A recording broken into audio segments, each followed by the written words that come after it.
Kolkata night rider কিন্তু দলকে champion দল বানানোর জন্য এখন থেকেই নেমে পড়েছে। সবার আগে চাইছে এমন একজন প্লেয়ারকে নিয়ে আসা যে কিন্তু ক্যাপ্টেন ম্যাটেরিয়াল হবে এবং দলকে সাকসেস এনে দিতে পারবে। তো সেই লিস্টে অবশ্যই কেকেআরের সবথেকে বড় টার্গেট হতে চলেছে হার্দিক পান্ডিয়া। তো পান্ডিয়াকে নিয়ে কি রিপোর্ট বেরিয়ে আসছে, তার কেকেআরে আসার চান্স কতটা এবং হার্দিক এলে কোন প্লেয়াররা কেকেআর থেকে বেরিয়ে যেতে পারে, সমস্তটা নিয়েই আমরা আলোচনা করে নেব এই ভিডিওতে।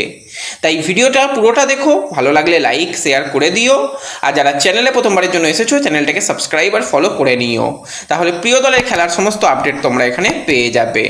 তো প্রথমেই যদি আমরা কথা বলি হার্দিক পান্ডিয়ার নিয়ে, তো পান্ডিয়া এমন একজন প্লেয়ার যে কিন্তু অলরাউন্ডার পারফরমেন্স ছাড়াও কিন্তু ক্যাপ্টেন ম্যাটেরিয়াল অপশান হিসাবে কেকেআরের জন্য সবথেকে বেস্ট অপশান হবে।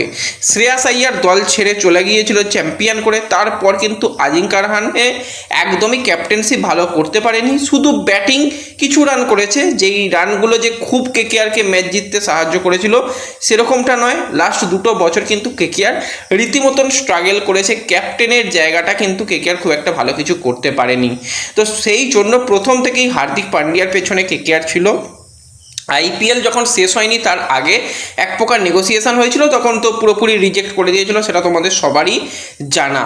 তো এই মুহূর্তে কিন্তু হার্দিকের পিছনে যে কেকেআর যাচ্ছে, কথাবার্তা চলছে, আমরা আমাদের তরফ থেকে বারবারই তোমাদের সেই আপডেট দিয়েছি। এবার কিন্তু বড়সড় মিডিয়ার তরফ থেকেও কিন্তু এই নিউজগুলো করা হচ্ছে যে হার্দিক পান্ডিয়াকে পাওয়ার জন্য কেকেআর ম্যানেজমেন্ট কিন্তু অল আউট চেষ্টা করছে।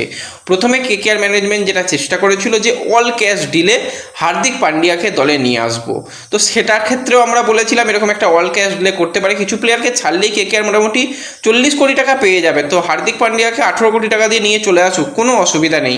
কিন্তু মুম্বাই অত ভাই কাঁচা দল নয়, মুম্বাই সেখানে পুরোপুরি সেই ব্যাপারটা না বলে দেয়, তো তারা তারপর সেই ডিলটার পেছনে আর যায় না। এবং মুম্বাই এর সঙ্গে কথাবার্তা রাজস্থানের চলে, তো সেক্ষেত্রে কিন্তু জয়সওয়ালকে নেওয়ার জন্য একটা কথাবার্তা চলছিল, কিন্তু সেটাও এখনো পর্যন্ত যে অনেক দূর পর্যন্ত এগিয়ে গেছে সেরকমটা নয়। কিন্তু যেরকম রিপোর্ট বেরিয়ে আসছে সেই জায়গায় শোনা যাচ্ছে যে হার্দিককে নেওয়ার ব্যাপারে এই মুহূর্তে যদি কোনো দল এগিয়ে থাকে সেটা হচ্ছে অবশ্যই কলকাতা নাইট রাইডার। এবং শাহরুখ খান পার্সোনালি কিন্তু হার্দিক পান্ডিয়াকে কেকেআর দলে নিয়ে আসতে চায়। এরকম একটা প্লেয়ার এলে কেকেআরের ব্র্যান্ড ভ্যালু অনেকটা বাড়বে এবং অনেক অপশান কিন্তু হার্দিক পান্ডিয়া এনে দেবে। তো Hardik Pandya as a captain কীরকম হতে পারে কেকেআরের জন্য, যদি হার্দিক পান্ডিয়ার আমরা ক্যাপ্টেনশিপ নিয়ে কথা বলি, আইপিএলে টোটাল কিন্তু 61টা ম্যাচে ক্যাপ্টেনশিপ হিসাবে খেলেছে এবং সেই জায়গাতে দলকে 36টা ম্যাচ জিতিয়েছে, 25টা ম্যাচ হেরেছে, উইনিং পার্সেন্টেজ 59% রয়েছে। আইপিএল 2022-এ গুজরাট টাইটান্সকে চ্যাম্পিয়ন করেছিল, আইপিএল 2023-এ গুজরাটকে কিন্তু রানার্স আপ করায়, আইপিএল 2024-এ মুম্বাই ইন্ডিয়ান্সে ব্যাক করে, সেখানে মুম্বাই 10 নম্বর পজিশানে শেষ করে, তারপরে 25 সালে সেখানে 4 নম্বর পজিশানে শেষ করে মুম্বাই, এবং এই বছরে আবারও সেই 9 নম্বর পজিশানে শেষ করে মুম্বাই তার জার্নিটা খুব একটা ভালো হয়নি, কারণ হার্দিকের আন্ডারে অনেক প্লেয়ারই সেই রকম পারফরমেন্স করতে চায়নি, তো অনেক লবিবাজি চলেছে। কিন্তু হার্দিক যেভাবে যে খেলিয়েছিল প্রথমের দিকে আমরা দেখেছিলাম গুজরাটে, তাকে ফ্রি হ্যান্ড দেওয়া হয়েছিল এবং সেখানে আশিস নেহরার মতন একজন মানুষের সঙ্গে দারুণ বন্ডিং, এবং সেখানে কিন্তু অবশ্যই গুজরাটকে সাকসেস দিয়েছিল হার্দিক পান্ডিয়া। তো এই রকম একজন ম্যাটেরিয়ালকে যদি নিয়ে আসা যায় অবশ্যই সেটা কেকেআরের জন্য দারুণ একটা অপশান হবে, সেটুকু তো বলাই যায়। এবার মুম্বাই তো তারা অবশ্যই চাইবে এমন প্লেয়ারকে নিতে যারা হার্দিকের অভাব মিটিয়ে দিতে পারে। তো সেক্ষেত্রে তোমাদের আগেই বলেছিলাম মুম্বাইয়ের সবথেকে প্রথম যে প্লেয়ারকে চাইবে সেটা হচ্ছে ক্যামেরন গ্রিনকে। তো এই 27 বছর বয়সী অস্ট্রেলিয়ান প্লেয়ারের দিকে কিন্তু মুম্বাই ইন্ডিয়ান্সের নজর থাকবেই, কারণ এর আগে আইপিএলে মুম্বাই ইন্ডিয়ান্স থেকেই তার উত্থান হয়েছিল, তারপরে আরসিবি, এবং লাস্ট ইয়ার তো দেখতেই পেলাম আমরা কেকেআরে খেললো। সেখানে আইপিএলে টোটাল 43 ম্যাচে 1029 রান রয়েছে, একটা 100 রয়েছে, ব্যাটিং স্ট্রাইক রেট তার যেটা রয়েছে সেটা হচ্ছে 150 স্ট্রাইক রেটে কিন্তু সে ব্যাটিং করে, যেটা কিন্তু ঠিকঠাক। এবং যদি বোলিং নিয়ে কথা বলা যায়, খুব বেশি বল না করলেও সেখানে কিন্তু 39টা ইনিংসে 23টা উইকেট, ইকোনমি 9। তো বোলিংয়ের থেকেও যেভাবে ক্যামেরন গ্রিন ম্যাচকে বার করে দেওয়ার ক্ষমতা রাখে, তো সেই রকম একজন প্লেয়ারকে অবশ্যই মুম্বাই ইন্ডিয়ান্স চাইবে সেটুকু বলাই যেতে পারে। এবার এই রকম প্লেয়ারকে কেকেআরও তো বেশ মোটা টাকা দিয়েই কিনেছে। হ্যাঁ, সে পাচ্ছে 18 কোটি টাকা, কেকেআরের পার্স থেকে অনেক বেশি কোটি টাকা কাটছে তার জন্য। ঠিক আছে, যদি এই প্লেয়ারকে ছেড়ে দেয় তো সেক্ষেত্রে এই ডিলটা ডান হওয়াটা খুবই সহজেই কিন্তু এই ডিলটা ডান হয়ে যাবে। এবার যদি কেকেআর মনে করে যে না, আমরা ক্যামেরন গ্রিনকে ছাড়বো না, একটা আমরা বড় ইনভেস্টমেন্ট করেছি এবং তাকে আমরা শেষ পর্যন্ত রাখবো, তো সেক্ষেত্রে এরকমটা হতে পারে। ফিন অ্যালেনের দিকে কিন্তু অবশ্যই মুভ করতে পারে মুম্বাই ইন্ডিয়ান্স, কারণ ফিন অ্যালেনও এমন একজন প্লেয়ার নিজের দিনে নিজের দক্ষতায় কিন্তু যে কোনো সময় ম্যাচ শেষ করে দিতে পারে। তো কেকেআরের হয়ে আমরা এই বছরেই দেখলাম যে 11টা ইনিংসে 349 রান এবং একটা তো 100 ছিল, এবং তার ব্যাটিং স্ট্রাইক রেট আলাদাই কিছু রয়েছে, 214 স্ট্রাইক রেটে সে ব্যাটিং করতে পারে।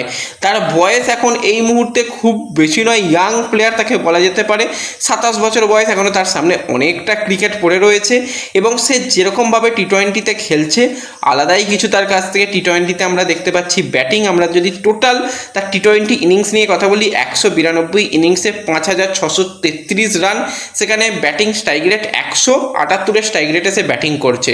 তো ফিন অ্যালেনের দিকে কিন্তু মুম্বাই ম্যানেজমেন্টের অবশ্যই একটা নজর থাকবে। এবার শুধু ফিন অ্যালেন ওই 1 কোটি টাকার প্লেয়ারকে দিয়ে হার্দিক, সেটা অবশ্যই হবে না। তো ফিন অ্যালেনের সঙ্গে কিন্তু বরুণ চক্রবর্তীর দিকে নজর থাকতে পারে, বরুণ চক্রবর্তীকে চাইতে পারে, রিঙ্কু সিংকে চাইতে পারে, অনুকূল রয়কে চাইতে পারে, 2-3জন প্লেয়ারকেও ভাই চাইতে পারে, যাতে তাদের স্কোয়াড ডেপথ বাড়ে এবং কিছু প্লেয়ার প্লেইং 11-এর মধ্যে ফিট করতে পারে। তো এই রকম কিন্তু অপশানের দিকে মুম্বাই যাবে। তো সবথেকে হাই চান্স রয়েছে ক্যামেরন গ্রিনকে মুম্বাই চাইবে। এবার কেকেআর ম্যানেজমেন্ট যদি এরকম একটা বিগ ডিসিশন নেয়, ঠিক আছে, গ্রিনের থেকেও হার্দিক আরও আপগ্রেড অপশান হবে, কারণ ক্যাপ্টেন, তার সাথে তার 4টে ওভার বোলিং, ফিল্ডার থেকে শুরু করে ব্যাটিং, সমস্ত কিছু ফিনিশার হিসাবে, এবং একটা বিরাট ব্র্যান্ড ভ্যালু আসবে। সেটা যদি কেকেআর মেনে নেয় তাহলে কিন্তু এই ডিলটা ডান করতে খুব একটা অসুবিধা হবে না। কিন্তু এটাও মাথায় রাখতে হবে কেকেআরকে, যা করতে হবে একটু তাড়াতাড়ি করতে হবে, কারণ রেসের মধ্যে এখনও পর্যন্ত চেন্নাই সুপার কিংস আসেনি। কিছুদিন আগে হার্দিক যেরকমটা বোঝা যাচ্ছিল যে তার চেন্নাইয়ে যাওয়ার ইচ্ছা অনেকটা বেশি। এবার প্লেয়ার যদি কেকেআরে না আসতে চায় তো সেক্ষেত্রে ডিলটা হওয়ার চান্স কম।